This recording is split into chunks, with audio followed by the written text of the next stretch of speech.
আজকে কিন্তু আমরা দেখব আপনার বাসা বাড়িতে কিভাবে সাবমিটার লাগাবেন। সো আপনি মিস্ত্রির পেছনে ঘুরতে ঘুরতে দিন চলে যাচ্ছে, অথবা আপনি নিজেই লাগাতে চাচ্ছেন কিন্তু পারছেন না। সো আমরা দেখব সহজ সিম্পল টেকনিকে কিভাবে এটা লাগাই।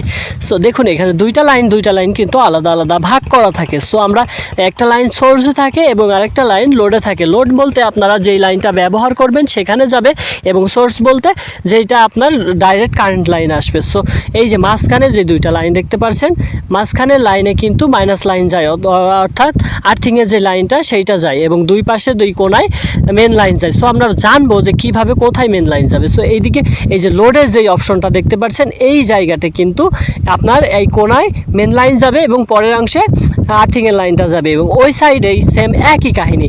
এই যে কোনার যে লাইনটা, এখানে কিন্তু মেন লাইন যাবে এবং সাইডের লাইনে আর্থিং যাবে। সো মাঝখানের দুইটা আমরা দেখতে পাচ্ছি আর্থিং হবে, এবং দুই কোনায় দুইটা মেন লাইন হবে। এদিকে লোডের যে লাইনটা, অর্থাৎ আপনার বাম হাতে যে লাইনটা পড়ছে সেই লাইনে কিন্তু মেন লাইন যাবে, এবং ডান হাতে আপনার লোডের লাইনটা যাবে। এইভাবে আপনি লাগাই নিতে পারেন, কোনো সমস্যাই হবে না।